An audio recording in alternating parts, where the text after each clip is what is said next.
Dan untuk kesempatan pertama, kita persilahkan kepada pasangan Bapak Kholik dan Pak Priyo Handoko untuk memberikan pertanyaan kepada pasangan pemimpin. Waktu Anda 3 menit dari sekarang, disilahkan.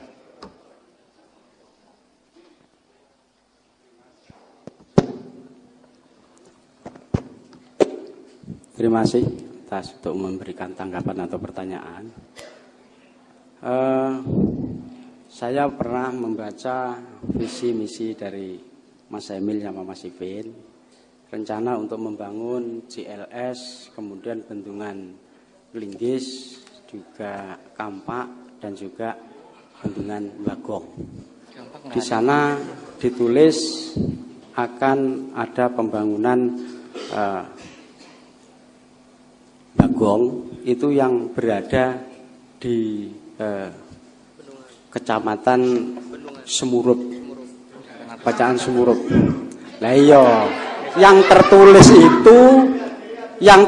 itu adalah Kecamatan Semurup. Makanya saya ingin tahu Kecamatan Semurup itu mana? Soalnya yang saya tahu kecamatan kita itu masih 14, belum ada pemekaran. Jangan tertawa dulu. Itu untuk klarifikasi saja. Itu satu. Yang kedua, sebetulnya di Kabupaten Trenggalek ini juga banyak yang sifatnya kasuistik, Pak Emil.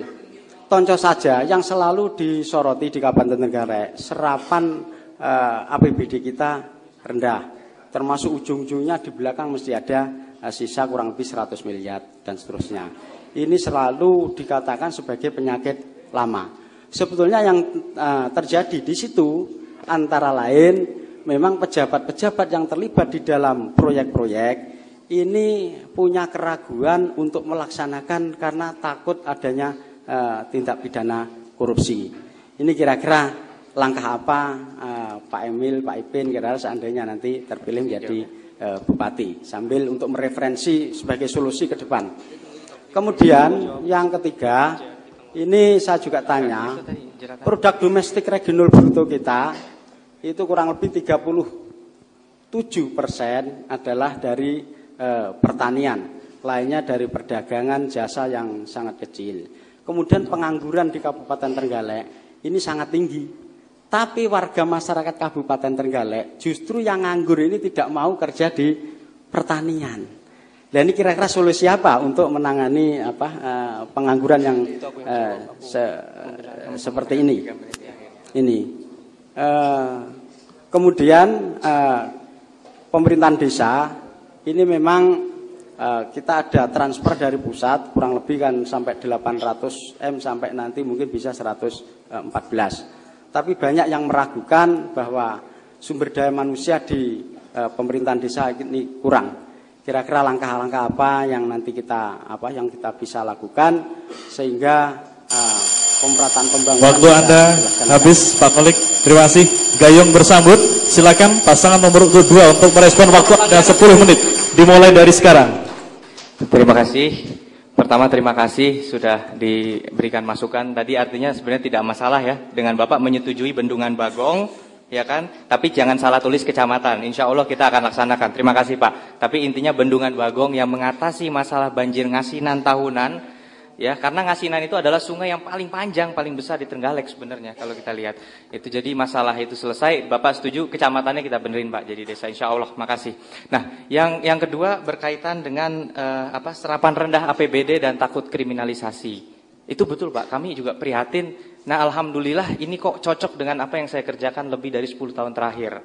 Mendampingi pemerintah-pemerintah baik di kementerian maupun di daerah. Untuk mengatasi itu, kita ada Perpres 54 yang sudah direvisi mengenai pengadaan barang dan jasa. Sekarang Kementerian Dalam Negeri sedang mendorong supaya tidak ada kriminalisasi atas kebijakan. Nah, semua dasarnya ini kembali kepada SOP. Saya mau jawab tadi juga terkait pemerintah desa. Saat ini ada keresahan di saat pergantian akhir masa jabatan Bapak dan Pak Bupati di 4 Oktober nanti, apakah regulasi implementatif untuk undang-undang dan anggaran dana desa ini itu akan siap, karena kalau sudah masuk ke masa jabatan si pejabat bupati takutnya tidak bisa membuat keputusan strategis dan anggaran ini tidak bisa diserap. Apa yang saya tarik garis, cuman insya Allah Pak Bupati mungkin akan dan Bapak akan melaksanakan itu karena sudah disiapkan oleh Bapak Mas. Tapi maksud saya semua perlu kerangka hukum. Sayangnya pola pikir auditor, BPKP, dan kadang-kadang penegak hukum, kalau tidak diatur artinya tidak boleh. Nah inilah yang sebenarnya jadi pengalaman saya mendampingi banyak pemerintahan daerah. Di sisi lain, tapi saya bukan tugasnya selama 10 tahun terakhir itu nurut, nerimo. Tapi justru ayo rancang bagaimana Indonesia nggak kalah dengan negara lain yang pemerintahnya bisa inovatif, mendorong penyerapan anggaran, mendorong kerjasama dan pemanfaatan aset secara lebih optimal. Nah kuncinya di sini adalah satu, ada Perpres 67 2005 kerjasama pemerintah dan badan usaha yang sudah disempurnakan 2015 ini membuka peluang. Ada yang bingung, gimana sih caranya kerjasama kawasan perigi dengan swasta supaya kita nggak ada teman-teman dewan sini yang dituntut di kemudian hari. Dasar hukumnya ada. Itu adalah perluasan sektor menjadi sektor kawasan strategis atau pariwisata. Nah jadi dasar hukum ini yang dibuat. Nah produk hukum kita turunkan dari undang-undang, kemudian PP atau Perpres, kemudian Kepmen, Permen, kemudian di tingkat daerah ada Perda, ada Perbub. Nah semua itu memang kuncinya adalah pertama bagaimana sinkronisasi dan harmonisasi regulasi dari bawah sampai ke atas. Kita akui. Di pusat sana masih ada PR, tumpang tindih. Kerjasama daerah, ada PP dari Kemendagri, ada rezim Perpres 67. Kalau kita runut-runut, PP kadang-kadang lebih tinggi daripada Perpres, ya kan? Karena memang PP itu punya cantolan sendiri di dalam undang-undang. Nah, jadi semua produk-produk regulasi ini kita coba rumuskan, tapi ada satu harapan besar kami dengan koalisi 30 orang dewan ini. Apa harapan kita? Komunikasi yang baik. Selama saya menjadi pimpinan di lembaga penjaminan infrastruktur, kita menilai daerah mana yang kemungkinan akan tidak terlalu terkendala kebijakan dan kendala hukum, itu manakala produk-produk hukumnya itu tidak ada yang miss, tidak ada yang lewat. Dan itu kuncinya komunikasi antara eksekutif dengan legislatif yang baik. Begitu. Jadi bagaimana Perda itu menjadi patokan. Kami mendorong adanya Perda untuk kerjasama air minum di Lampung. Kami mendorong adanya Perda untuk kerjasama air umbulan di Jawa Timur. Dan kami melihat bahwa memang pada dasarnya ini membutuhkan komunikasi yang baik. Nah, kemudian serapan yang rendah banyak sekali sebenarnya terobosan-terobosan gitu. Terobosan-terobosan yang sebenarnya sudah didorong gitu. Salah satunya tapi kita melihat memang disiplin di dalam pengadaan gitu. Jangan sampai pengadaan baru selesai terus tinggal bulan baru ngebut pengerjaan jalan. Saya pernah ngalamin Pak dulu mendampingi kementerian. Mati-matian saya carikan dana 4 juta dolar, 5 miliar kali hari ini untuk mengembangkan kebijakan energi. Tapi nggak bisa termanfaatkan dari Januari sampai Maret karena apa? Satuan tim pengadaannya itu atau SK-nya dari KPA kuasa pengguna anggaran belum selesai. Antisipasi tahun depannya kalau kita nggak boleh kayak kedelai jatuh di lubang yang sama 2 kali kan gitu. Jadi yang kita lakukan di tahun depannya SK ini kita jadikan syarat sebelum dana itu turun. Dan masih banyak lagi sebenarnya sumber-sumber bagaimana mempercepat penyerapan anggaran tadi. Pengadaan tadi juga sekarang kita lagi kaji, ada LKPP, Lembaga Kebijakan Pengadaan, ada ULP sebagai unit layanan pengadaan. Tapi kita juga harus realistis melihat bebannya. Mungkin standarisasi kontrak, kemudian kita harus bisa membahas spesifikasi dari teknis yang digunakan. Nah ini semuanya adalah tantangan-tantangan yang memang tidak ringan, tapi terkait benar dengan apa yang kami lakukan dalam karir kami selama lebih dari 10 tahun terakhir. Jadi kami juga menganggap kuncinya jadilah pemimpin yang mengayomi. Pemimpin masyarakat dan pemimpin birokrasinya. Jangan ada pemimpin yang kemudian one man show. Terkenal sendiri, gagas sendiri. Buat saya nanti yang harus berhasil dan harus terkenal itu kepala dinas saya. Yang harus terkenal adalah camat saya. Yang harus terkenal adalah kepala desa kita. Karena apa? Sekarang bukan zamannya one man show. Bukan zamannya satu orang menang sendiri, tapi kita kerja sama-sama. Jangan Trenggalek punya inisiatif. Nanti Tulungagung sama Blitar nggak semangat. Kita harus mau kerja bareng-bareng. Nah inilah kuncinya tadi. Dari mulai perlindungan hukum, kemudian juga kerjasama. Semua start dari mental yang satu. Yaitu mental kerjasama, teamwork atau kerja tim. Jadi itu. Nah, untuk pertanian karena saya berdiri di sebelah seseorang yang sudah melakukan inisiatif pertanian banyak, saya serahkan kepada Mas Arifin. Ya, terima kasih. Saya sepakat memang jika kita menggantungkan kepada pertanian primer, Bapak, saya sepakat bahwa keberlangsungan pertanian ke depan jika tidak ada generasi penerus ini menjadi masalah. Makanya saya bersama teman-teman pemuda sempat mengadakan gerakan pertanian muda. Artinya gini, teman-teman muda kalau hanya disuruh ke sawah memang kemungkinan untuk mau kecil. Tapi bukan berarti dia tidak mau. Bahkan saya berpartner dengan banyak-banyak teman-teman muda bekerja. Ketika hari-hari kerja mereka tanya minta izin, Mas aku nyuwun sewu aku izin ngewangi mak neng sawah. Mereka mau, tetapi mereka realistis bahwa menggantungkan hidup hanya di sawah itu tidak cukup. Maka ada beberapa hal yang bisa kita dorong. Contoh, kita bisa melirik bahwa teman-teman muda bisa berbisnis dengan cara pembibitan dan pembenihan. Saya sudah mencoba itu di jahe organik. Saya adakan kelompok-kelompok petani jahe yang saya namakan grupnya dengan Trengginas, Trenggalek, Menyametunas. Lalu ada di Ngadirejo teman-teman yang fokus pengelolaan serat nanas. Di mana serat nanas itu dibuat untuk biasanya dijual di pasar bulung untuk seperti semacam susuan itu, lalu dikreativitasikan lagi untuk menjadi tas dan segala macam. Jadi intinya pemuda itu selalu mengharapkan kemajuan. Maka sentuhan-sentuhan bisnis tidak hanya bertani farm on farm hanya as a culture, tetapi juga harus menjadi business oriented juga. Itu saya pikir menjadi stimulan yang baik untuk teman-teman pemuda untuk ikut hadir, turun, mengisi pembangunan daerah khususnya di sektor pertanian. Lalu dengan menanggapi masalah CV-CV yang takut dan segala macam, kita bisa adakan sebenarnya sambung roso, kita bisa adakan yang namanya executive club. Jadi kita mempersiapkan bagaimana pembangunan ini diisi oleh orang-orang yang memang mempunyai kecintaan terhadap daerahnya, yang love Trenggalek, yang memang punya kedekatan emosional dengan Trenggalek. Ini bahan bakar yang penting karena seperti yang disampaikan oleh Mas Emil di awal, kita sepakat bahwa gotong royong adalah kunci dari bagaimana urgensi percepatan itu benar-benar bisa terjadi. Jika semuanya dibebankan oleh daerah, saya pikir daerah punya kapasitas, tetapi jika kita daerah memfasilitasi untuk semua bersama-sama, saya pikir semua yang menjadi keraguan kita itu bisa tercapai. Ya, terima kasih. Durasi masih cukup?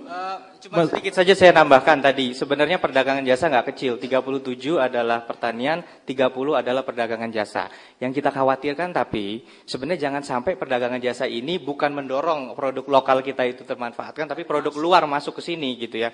Nah kemudian jadi kedepannya kita nggak anti Alfamart, Indomart selama mereka mau mendorong ekonomi rakyat. Kita contoh saja ke Kulon Progo, itu Tomira, toko milik rakyat, kerjasama dengan Alfamart. Saya sebenarnya ngelihat di dekat Ngetal sana udah ada koperasi pegawai mendorong jual beli barang-barang itu sama mirip Maret, Indomart, tapi kalau bisa dia mendorong produk-produk lokal juga dipasarkan di situ. Karena di Trenggalek. Kemudian yang kedua tadi kemiskinan yang 13,7 dan memang masih di atas Jawa Timur itu memprihatinkan. Pengangguran 16.000. Tapi kuncinya tadi bukan nggak mau kerja di pertanian. Sebenarnya kalau dihitung lahan pertanian sama hutan-hutan itu sudah habis terpakai. Bukan itu. Tantangannya sekarang hilirnya yang nggak ada. Jadi hilirisasi tadi yang harus dijawab. Orang sudah sekolah SMK, D3, tapi nggak mungkin suruh macul terus di sawah. Dia harus bisa kerja di sektor. Saya punya anak-anak muda kreatif bisa bikinkan desain yang bagus, pemasaran yang bagus. Nah, di sini kita harus membina dan oleh karena itu makanya turunan-turunan industri hilir tadi menjawab. Industri yang cuma 5% harus tumbuh karena adanya agrobisnis dan agroindustri. Kira-kira begitu. Terima kasih. Waktu cukup, terima kasih pasangan nomor urut 2 yang sudah menjawab pertanyaan dari nomor urut 1. Dan kita akan ketahui bersama, nanti pasangan nomor urut 2 akan coba mendalami apa-apa yang sudah disampaikan dari pasangan nomor urut 1. Dan durasi Anda 3 menit, kita kasih kesempatan mulai dari sekarang untuk memberikan pertanyaan. Cek, ya, terima kasih. Hormat saya kepada kedua bapak-bapak pasangan calon nomor 1. Kami menekankan bahwa ada kata-kata berdaya saing. Maka ketika kita berbicara terkait masalah daya saing, maka kita harus melihat atau melirik sektor-sektor ekonomi terbarukan.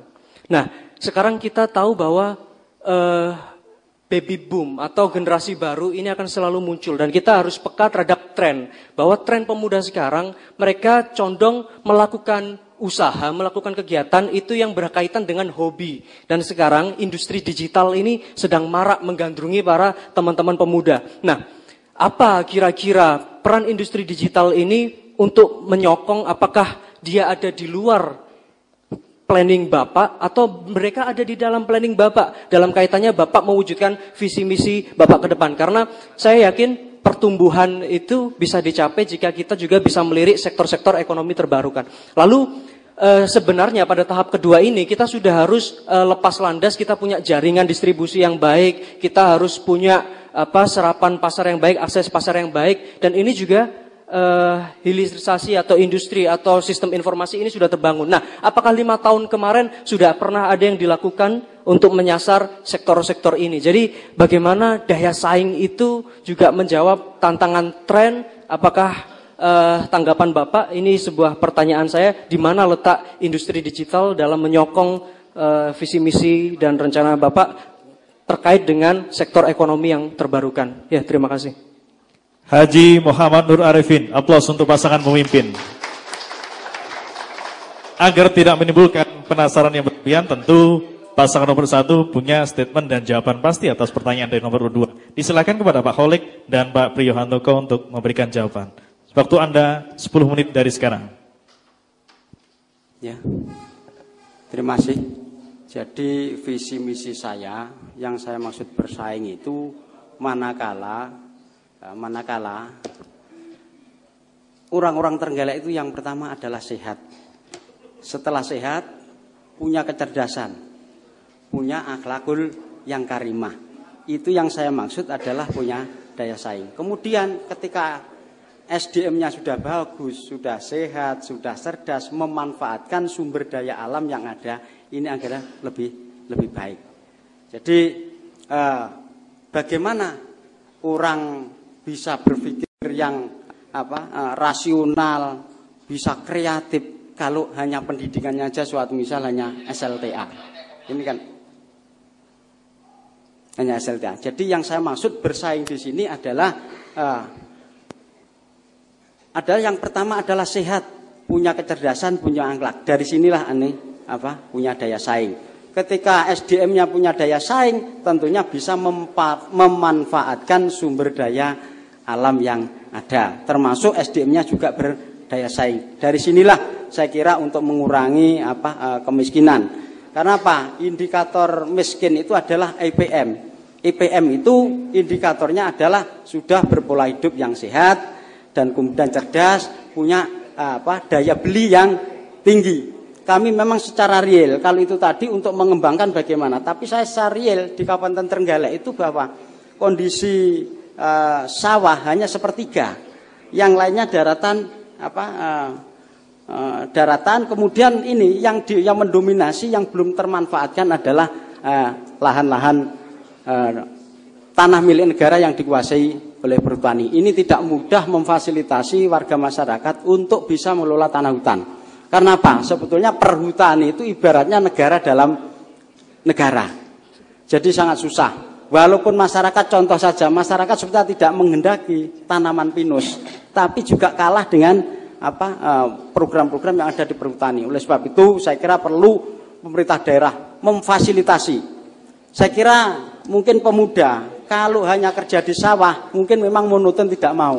Tapi barangkali kalau sudah di kehutanan, tanam-tanam yang punya nilai ekonomi tinggi, suatu misal mungkin kemajuan teknologinya tentang cengkeh, kemudian tentang polo, kemudian tadi saya akan Pak yang dikatakan Pak Emil, suatu misal durian, bagaimana yang lebih baik. Tapi realnya kan tanahnya ini yang penting bisa mengelola dulu. Itu yang kami maksud di situ, Pak. Jadi bukan kok sudah hasil kemudian bagaimana ini, tapi mengelola. Kenapa? Yang sudah dikelola oleh warga masyarakat melalui LMDH itu masih yang banyak hanya masih di sekitar kecamatan Watulimo dan juga Munjungan.